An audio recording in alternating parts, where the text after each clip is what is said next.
Metaverse. Greetings, I'm Shad, and guys, we got a new toy. So I've been wanting to get, not just a rapier, a functional rapier. Now, the reason why is because, well, we've never had a functional one. Yeah, we have a stainless steel one, which is, look, it's a good representation of a rapier. It's good to practice with. Yeah. It's by yourself. It's good to chop in the air Though- because stainless steel, once it bends, it stays bent. That's this one here, and there's actually a lot of things to like about it. It's really light and nimble. I really like the handle on this and the wire wrap. Chain. Yeah, really good. Has a little leather ricasso. But what's interesting between these two is the weight, where this one that we purchased feels like a battle rapier. It is chunky, beefy, it's made in every single dimension. Yes. It's got a thicker blade, thicker guard, thicker handle, thicker... It's a thick boy. But not to, like, people think rapiers are light when they're as heavy as arming swords. This one here weighs, what, 1.1 kilos, wasn't it? 1.1, 1.2. Yeah. Standard weight of an arming sword. In actual fact, there are so many misconceptions about rapiers. We have a dedicated video just talking about these misconceptions that will be out after this one. So make sure you stick around and you don't miss out.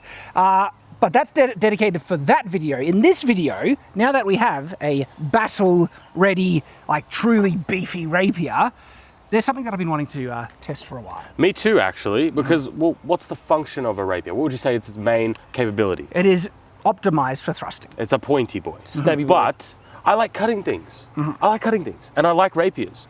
And so I want to know if rapiers can cut. Yeah, there is a misconception, a notion that rapiers can't cut or can't cut well. Yes, there absolutely is, because a lot of people think that a rapier is light and it is only designed for stabbing. And it is not light, and it is not only designed for stabbing. So yeah, you can feel it. You can. You know, where's another arming sword? A 1.1 kilo arming sword. Well, we have this one here. Yeah, look at this. This and this, the same weight, but this looks heavier because it's got a wider blade. It's just the distribution of mass is so different. A rapier, yeah, there's a thinner blade, but focused around here, gives you good point control. So this one that we have right here, I purchased with my own money. This wasn't sent to us to a review. It is called the Swept Hilt Rapier from Windlass. Yes, you can get these on Kult of Athena, and they cost around $2.99 US, depending if you get like a munitions grade or like a standard grade. Rounding off 300 US, or about that, right? Which means that's closer to 500 Australian. That's just what we got to deal with, and then you got import costs. Yeah. So we will get to review this specific sword as well, because there's some things to like, there's some criticisms as well. Do you want to talk about fit and finish before we start testing the cutting capability? I know you guys want to see it. We should talk about this particular one here and its fit and finish, because I have some issues with it. Well, then I'll let you take it away. You have a lot to say about the fit and finish here. So in terms of the blade, I actually don't see too much wrong with it, which is a plus. You want the blade, that's the primary reason. However, when we come down to here, this guard has a lot of sharp kind of edges. Yeah. Now, obviously, it is a complex design to actually make this, so I get it, but at the same time, the quality of the welding, the quality of the fit and finish is not very good, and it hurts my hand. It hurts my finger in here. So it's a little mass manufactured. It doesn't bother me, the thing that.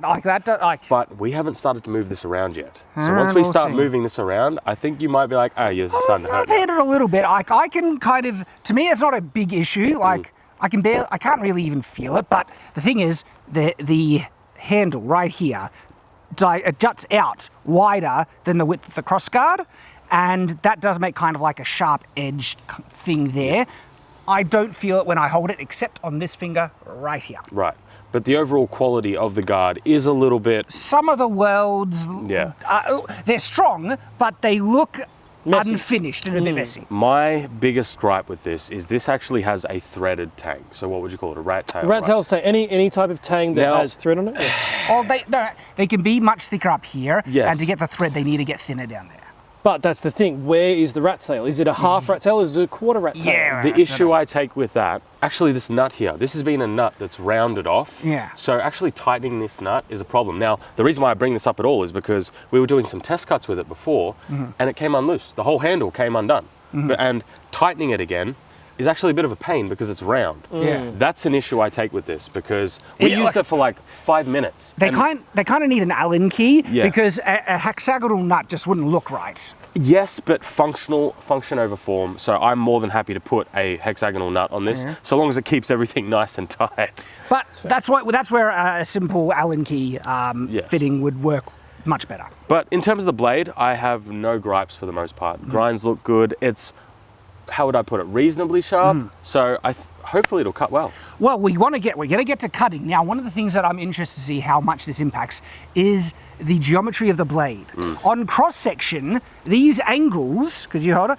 They're not as narrow as you would like for a sword made for cutting. No, but those angles, so it's almost a diamond cross-section, but that diamond is a little rounded. It's very lenticular, it looks like a lens. It's a diamond cross-section with a pretty significant secondary bevel, and it needs that so it has the appropriate width to maintain rigidity to still be a deadly thrusting beast. I want to add one thing. When it comes to these sorts of cross-sections, these lenticular, these sort of thicker cross-sections, we've kind of had trouble with them, just in general. We've had a lot of swords that have a couple of them, even when they're super sharp.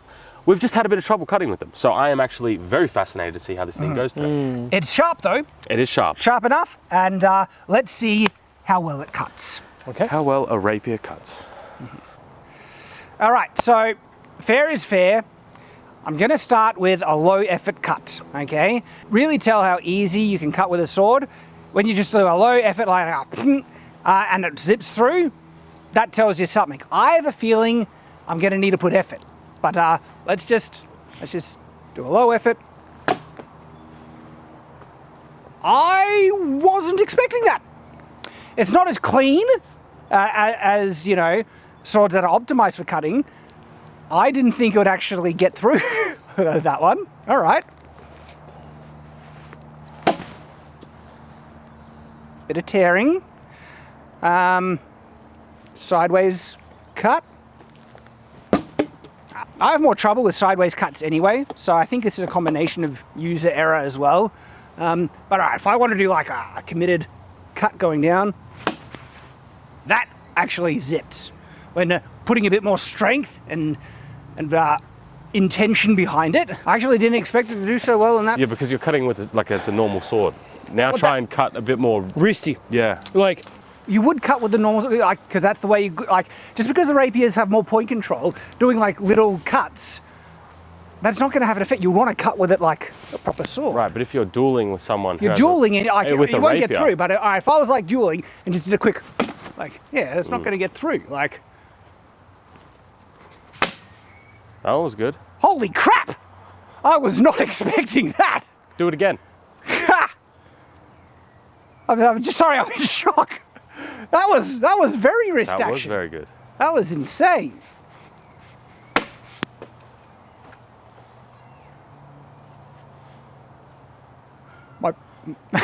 My brain is just resetting. I was not expecting. so Shad is an advocate for, comes in advocating for, you know, very wristy cuts and saying that it's going to be a good cutter. And they're surprised when it's a good cutter.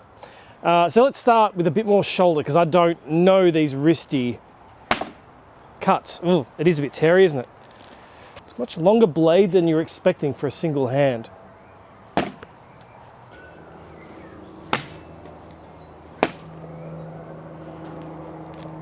See if I can do one of those little, oh, that was, yeah, okay, I wasn't expecting that. Yeah, like, is it? Like, I don't know what it was. That felt better than the shoulder cut. I know. Yeah, like, wait. Is it the leverage? Because it's so much longer, the tip speed is just moving faster, and so even with like small cuts like that, when you aim for the tip, it's still got the speed to go through. I think it took me just a moment to figure out where that weight was, because my first couple of cuts were horrible. But once I did, I'm like, no, actually, you can move it in little bop, or as Tyrant would say, little bop motions. And what I love is like you're as shocked as me. I was not expecting to do. I was honestly expecting to send that for a 6.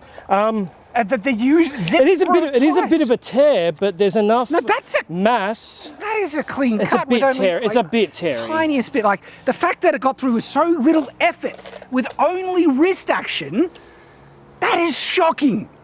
Darth!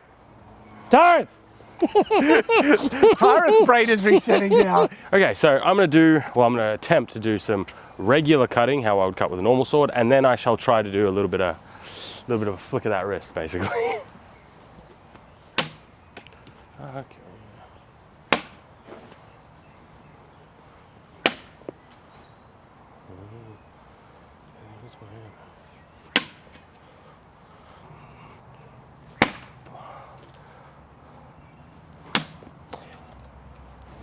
Yeah. Aye. It hurts Ow. my fingies in here. Damn, that feels terrible. Yeah, it's sharp welds. Yeah. Knuckle bow isn't quite long enough. Ow, the welds on my hand. Legit though. Do you want to get gloves? See how much of a difference they make?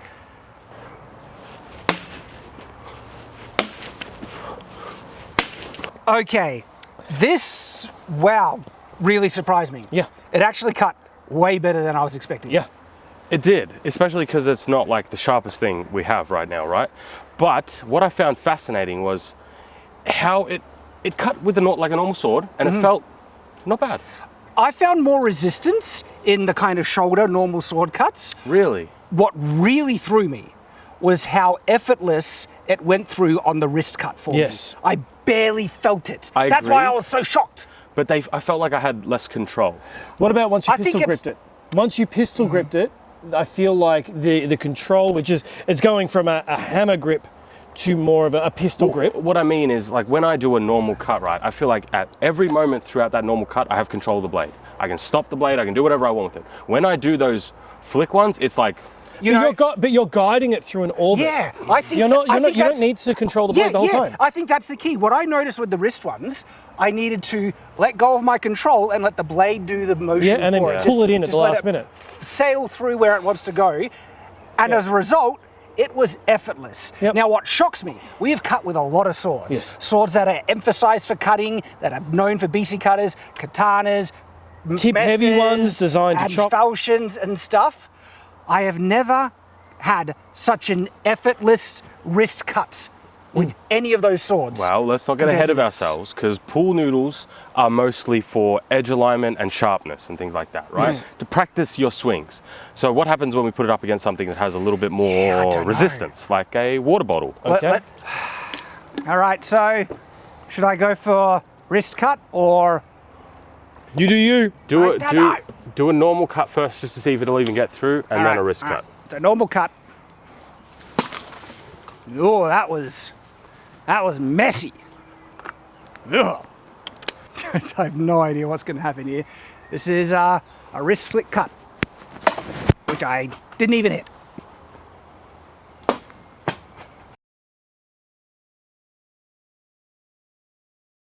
I think you hit it. Yeah, I hit it. I cut it, but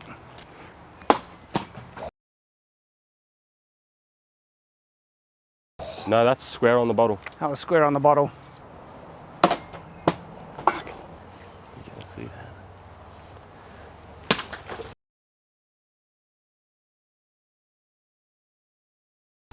Oh!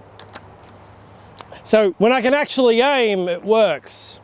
I've got to take into account Like- the first time. No, that was impressive. That was really tip. Yeah, and it's that's very wristy. That's actually a better cut than my actual dedicated one. But if you take a look at where the cut is, it's a perfectly fine cut, and then it pops yeah, out. but So- I'm just impressed it still cut through on the tip. especially after I may have hit Hey. the stand first time. You know what we found?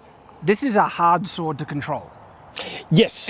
Especially if you're only using your wrist to manipulate it, Yeah. to try and get precision and edge alignment. So I did actually get step out of range, out of alignment, and practice a few times. And then as soon as I put power into it, Yeah. that orbit became a lot bigger and lower. Yeah. That's why that went there. So I compensated for that orbit, and it becomes easier to control. You just got to know, because you're, well, at least for me, because I'm letting the blade do the work, it's finding out where that weight's about to go. Yeah.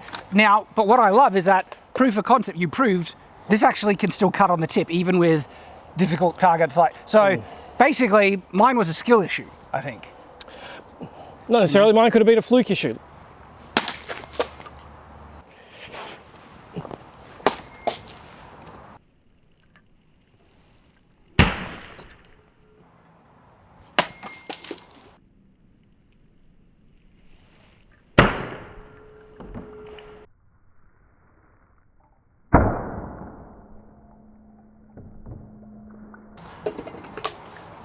I think I got my technique down. Holy crap! That is the best cut of the day. I've got my technique down. Dang, look, it's a bit teary at the end, It but is. damn. But do remember, this isn't the sharpest tool in the shed right now. Yeah. And that was more I plastic. figured my technique out. I'm actually, yes, this is what I'm talking about. How often do I not be able to cut with a sword? It never happens. This thing was a problem. Who wants to learn the technique? He's excited. Who wants to learn the technique, guys? Because what I was trying to do was, I was trying to come in like we were doing and try and flick it like that, right? What I learned is if I flick it right here, when I get to here, when I'm at the flick and I pull back, it adds even more. You're doing a draw cut. Kind of. Yeah. It's adding even more right up here, and it's just beautiful. And it also helps with my aim as well. Yeah. There's never been a sword I haven't been able to cut with. Now I can cut with He's this. admitting he had trouble with this. I did. I'll admit it. Yeah. That's weird because that's a completely different technique to what I was doing. What were you doing? I was getting a lot of speed in an orbit, basically, getting a lot of wrist speed in an orbit, getting to about here, And then just letting it go, and then waiting until it was almost connected, and then pulling it straight. I tried that, and I was having problems with not only my edge alignment, but actually my, keeping that speed. So I found when I flicked it and then flicked it back, it's like a. There was no flick. There was just a loose release and a repull. There wasn't a flick. It's not a Zorro. It is. I was more like Nate, where you wind it up and then just let the blade do the work for you, and just it sailed through that pool noodle. And I think he's just used to letting go of control. But He needs power the what whole we're way finding, through. this is such is, though. this is such a different shaped sword. It is. And the weight distribution, because there's it's no... so different. I think we're all used to having either a katana where it is a tip-heavy chopper or a long sword or a bast sword that has a fine tip like this that has all of that weight down here. It's just... Distribution is so different. Just to point out, review of this, this is the Swept Hilt rapier from Widless. This is coming loose, and you can actually see the handle is, see this? Not only that, it's becoming off-center up here. Look at this. Oh. See there? See how I can actually shift it Flex. side to side, and now it's... Where does the rat tail come to? You said you Look at this. dismantled this. I'm pretty sure the rat's tail comes to about here. It's only Okay. the last little So bit. it's about a 1/4, 1/3 I mean- rat tail. because this is threaded on here and it's threaded with a round nut, it just comes loose. This Okay. is not impressive, Windless. This is something that needs to be better if I'm going to be purchasing. And I also, this is more of a, I guess, no, it's subjective. When my hands started to sweat when I was using this, because they're using such a smooth It's like surface a here, type of, it's not ivory, but it's like it's Yeah, like a yeah. horn or something. This was, I had to mold, like, some texture would help you grip it especially better. when you're trying to do such something small porous. movements and Yeah. put in a lot of speed. Or You something- need a good grip. Yeah, just do. usually something porous like fabric or leather is there to help with, Can you see with that, that type Nathan? of a This is how loose it is right now. grip. And if you're wondering, the handle is, So overall, rapiers are absolutely deadly. Beastly. yeah. This sword is not like just rapiers in general. Gnarly, man. I feel I don't know like these. we've hurt his bank balance again. So we did whips. Tyrant's got some whips. We did something else. I can't remember what it was. Like, Tyrant's got that. I feel like People just assume that they won't be able to cut because there's less mass in the blade, but I think, like with a good dedicated cut edge alignment, you could take off a limb if it's sharp it's enough. very much It's so quick. quick. and it's very much a technique Yes. weapon. So especially when it comes to dueling, like a lot of the manuals do require complete body movements, Yeah, like so- low, high, and I've seen some videos of people nailing some cuts with the rapier. This has given me a deeper appreciation because that takes more training, in Yes. all honesty. Up, up. It's come off completely. oh, let's see where that rat tail goes. All right. Let's actually... So the nut's off. Get the pommel. Ooh, that's not a good It's a sign. lot of. Oh, that's a half. It's a half. It's a half. It's thicker up here, but it tapers pretty strongly, pretty quickly. Did you want to hold it? Just hold it like that, yeah. Just because I'm having a look at this handle. Yeah, so that's a half rat tail. Basically, for anybody who's at home, you can do half rat tails. See? But if it's any more than a quarter, or I don't like to For trust peace it. of mind, I would like this thickness coming down further, and then just... And that's specifically welded. Now, it's to not add on- tapped, right? To add on to this, something you mentioned right at the start, how Yeah, it's sharp welded. these edges Yeah. were. They're sharp on both sides. So even if we swapped it around, they're both sharp up there. Oh yeah. So, really impressed by rapier generally, But not impressed by this this one. specific execution. There are some distinct flaws with it. Well, it's not the literally more- come apart as we're talking about Well, it. we unscrewed it to do that, but No. it did loosen, right? He was Yeah, yeah. shaking it, rattling it, and And it came then loose it's- from that. Yeah, I would expect it to be better. It's on the cheaper end. It's a more affordable Yeah, rapier. $300 but still, rapier. the quality of around the $300 mark has been going up and up. It has. That this does not match some of the quality of other swords. And if I get a in that price $300, range. yeah, exactly. If I get a $300 arming sword, I know I'm getting a pretty good sword, overall speaking. Whereas, Yeah, I'm gonna need some pliers. I mean, or something to look, tighten it. credit, some Loctite. There is credit to this sword. The blade, I actually really like the blade. The blade held up. It's got the flex. It's got the temper right. And I think they actually nailed one of the more complex things about it, which is the geometry. On profile, I thought the edges would be too thick to cut well, but No, like I said, this it's is a not- good balance of an effective cutting edge with the right width to maintain. yeah, but it's not. thrusting. But it's not a diamond cross section. It's almost lenticular. Like those diamonds It's curve actually off it's a more little. hexagonal. I Up think. here it is diamond, but then it No, transitions. but it's curved diamond. It's almost lenticular. Is it? Yeah, it's rolled. There's a roundness to it. Oh, you're right. Yeah. Oh yeah, that almost sees superficial in terms of that bevel there. That's very rounded. It is. So up at the very tip, you're getting almost what do they call it? Like seed shaped? Is it like Lenticular? yeah, that. Yeah, it's but down lens-like, here, lenticular. because the secondary bevel is so pronounced, I'd almost call it hexagonal. Here, yes, because it is flat, so it's got 6 sides. So yeah, I would honestly just like this thickness, this geometry, extending most of the way down. Yeah. rather than having Yeah. that secondary. That widening down. Even here, with our back and forth on it, it performed. Oh yeah. And so, and especially like, because I It think will that's cut. it will kill. I think that's a really tricky thing to nail because you need some thickness at the tip to maintain rigidity because this is a thrusting beast. And we hit this. We Yeah. hit this a couple of times. Yeah, and it held up, but it also cut well, even while being thicker at the tip, and that's impressive. Overall, though, because you've never really picked up a rapier and done this with it, like, do you think we should give it a combat rating?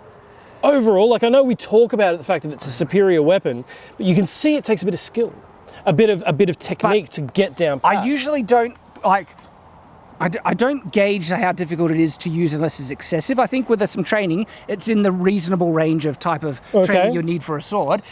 The rapier is such a devastating, optimized, highly engineered beast for what it's meant to do. This is, to me, I don't in like terms of that the sitting general in the make. design. The general design of sword, for how deadly it is like a 10 out of 10 for me. Yeah. And I want to do so. I'm going to do some stuff. You know, usually after a video and I like something, I'm like I just start to practice it a little bit. He's going to go buy some rapiers. That's I what he's going to just do. want to see the full capabilities of the cutting capacity if it was properly sharpened and if I wasn't having so many issues with my finger on the guard here, how much it hurts. So I'm curious. You know what I'm curious about? We might need to do a dedicated video on this. Thrusting. Oh yes. We need to pick a resistant material, and we're going to measure thrust depth. This sword versus other swords. That's going to be really cool. I like it. I like it too. I actually think that maybe we should. It might be a little bit anti-vegan, anti-vegetarian, but I think we should actually go and take a look at maybe some butcher meat, and try it on real carcass. We'll see, but well, that's definitely something that's going to be really fun to do. Oh, yeah. But in the meantime, well, There's a lot more to say about these, though. we're going to do a video, I think, on the just design of it. On the Misconceptions, but that's coming out a bit later. If you want to watch something now, we have some oddly designed swords that we do test on this channel. We like doing, we do. and you can actually have a look at an abomination. The what are we? Longtana. It's the Longtana. Everybody loves the Longtana. The video's right here Right where we put it to the test a little bit, and it didn't. Well, I won't spoil it. I was about to spoil it. Sorry, won't spoil it. Right there. I Enjoy. normally, like you can watch it, but you'll see why I'm doing this.